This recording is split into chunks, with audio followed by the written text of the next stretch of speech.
Hey everyone, welcome back to the channel. We're going to be working on the 98 GMC again. If you remember in last video, we got it running. It had been sitting in a field for like 3 years, but put a battery on it, just turned the key, and it fired up pretty quickly. Unfortunately, then it was stuck in 4th gear, and I have no idea why.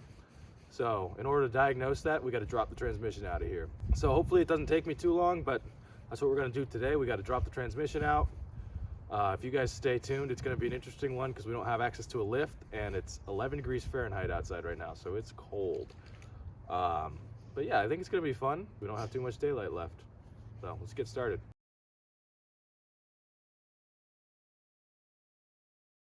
All right, we got her jacked up a little bit, blocked the back. So let's get under here and I'll show you what we got to do. So this truck is a manual. This is the NV3500 right here, transmission. We got to take this off. This is going to be a lot harder than just like a Southern truck or anything because everything is rusted to crap. So usually you take them off from the headers up there. I'm just going to have to cut this off, and then when we put it back in, just weld it back again because there's no way any of those bolts are coming out. Sometimes you have downstream O2 sensors here. This truck doesn't have them. This is the cross member that holds up the transmission, so we got to take this off, and then there's a mount there. Transfer case here. What I'm going to do is just take out the entire transfer case with it. That makes it a lot easier, in my opinion. So we're just going to take the transmission and transfer case down.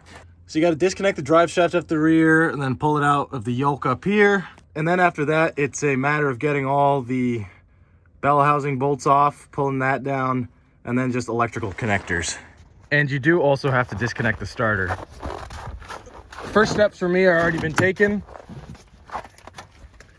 Take off your shift tunnel, and then you'll just have an open transmission, maybe cover it up, even though it's gonna get rebuilt. First thing I'm gonna do is disconnect the drive shaft. So there are 4 bolts here, 2 on this side, 2 on the other side. It's hard to get a ratchet in there. Loosen these, all 4 of these up. We're gonna try to get it off of here. Make sure your wheels are blocked.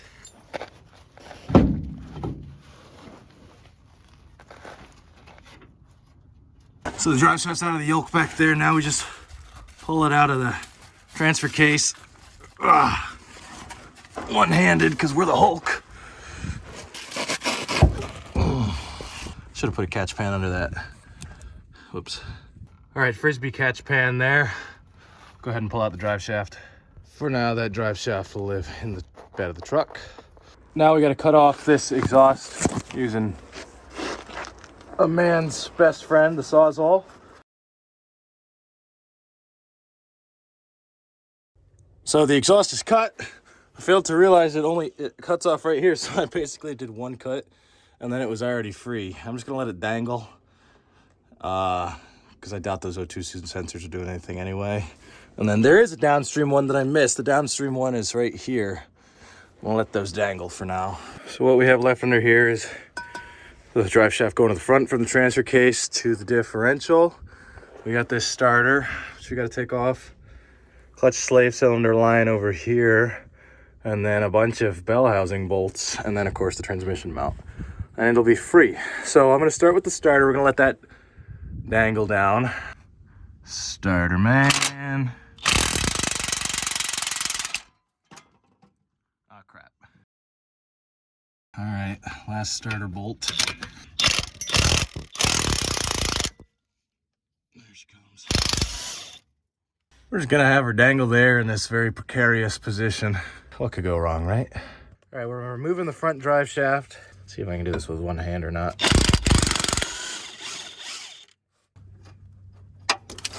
There's one. And there's the other.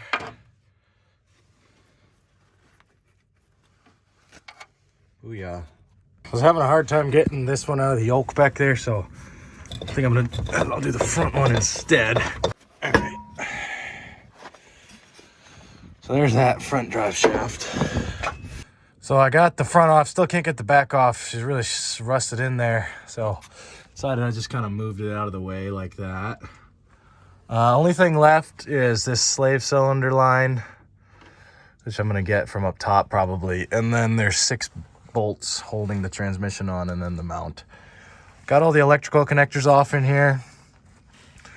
So there's not too much left. We'll start with the slave cylinder. Just kidding, I'm not gonna get the slave cylinder from above. There's just a little clip here. Pulls on out like that. Not too bad. The only problem is I dropped the clip inside the transmission. So hopefully when they do the rebuild, they can grab that. And then this here connects to the transfer case. There's a little clip. Just pull out of the clip and disconnect that. All right, so everything should be disconnected from the transmission now, except for the engine, which is held on by 6 bell housing bolts. Some of them are tough to get to, but we'll get them off. All right, so I believe there's 6 of these, and I believe they're 14 mil. If they're not, then I guess I'm gonna strip one, but it feels like it's 14 mil. Got this on a swivel socket up here, and I'm gonna hit it with the impact first and probably break the swivel socket. Swivel socket with the impact did not work, but I did break it loose with the old ratchet. So first bolt, success. Second bell housing bolt was a little harder. It's a 3/8 14 mil, or sorry, a quarter 14 mil with a 1/4 inch socket, 1/4 inch extension, adapter to the 3/8 extension, 3/8 ratchet. And I got it free. I was certain that I was gonna break the little 1/4 inch adapter, but somehow I got it out. So no complaints. Final bell housing bolt on this side, way up in there. I mean, you can see the disastrous combo I'm using, but it's working. These upper bolts suck. I've been on this one for like 20 minutes now. It's just so cramped up there. I got it. I think I lost my mind doing it, but oh my God, got it. And yes, it is still 11 degrees outside, so my fingers are frozen, and so are my toes. All right, driver's side. Bolt 1, bolt 2, and bolt 3 is up next to those brake lines right there. All right, we'll crack bolt 1 loose. Well, I already cracked it, but first 2 bolts are not that bad. Third one's always the tough one, the high ones. Okay. Bolt number 2. Jeez, it's on there tight. There we go. There's bolt number 2. Coming on out. We've suffered a casualty, boys. The watch is not looking happy, but it's still working. This is the 6th and final bolt. Got 4 extensions, 1 swivel socket. I got a little bit faked out on that one. It's just the first thing I pulled off. Oops, sorry, it's not focusing. But I just pulled a nut off of it. There's still the whole bolt I gotta grab. So we still have that one.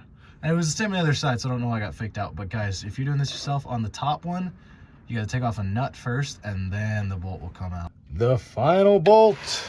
Put it in the pile. Oh yeah, we got 6 of them somewhere. 1, 2, 3, 4. 5 and 6. Only one of them snapped a little bit, but they all came out. I was just doing a final check before I drop the tranny and transfer case, and this little connector snuck up on me, but I think that's the last of them. So we got to drop this cross member. All right, so removing this cross member right here. 4 bolts, 2 on this side, 2 on the other side, same spot. Put a jack under your transmission because if it falls, it's heavy. It'll probably break your ribs. And then these 2 bolts right here are what hold the transmission mount into place. So you'll need to undo these as well.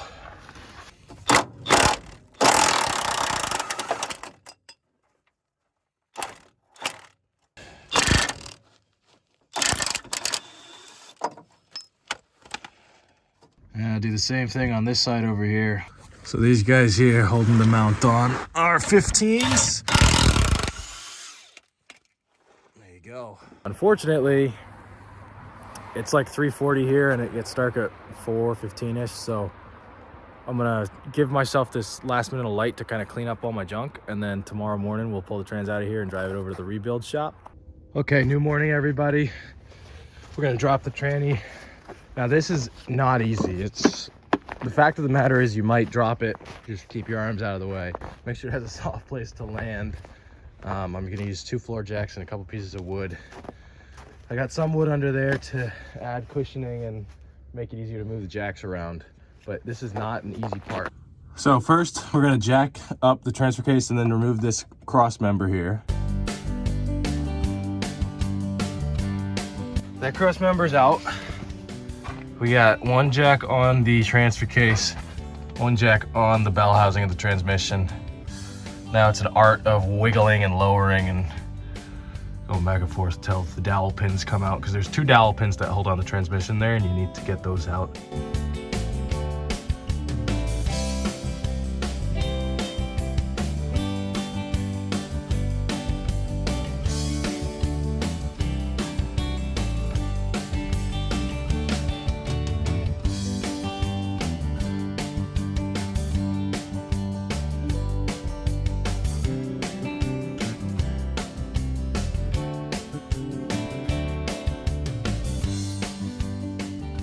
All right, so managed to drop it pretty slowly because it got more hung up on the clutch than I thought it would get. But now we just gotta get that back free and then get it out of here. It's kind of stuck there because the engine's in the way up front and that's back there, and the cross member's back there. So I need to somehow lift this truck up like about 6 inches higher.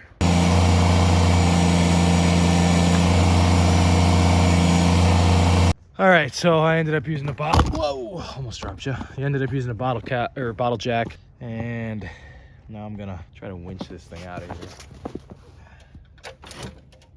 without hitting. There we go.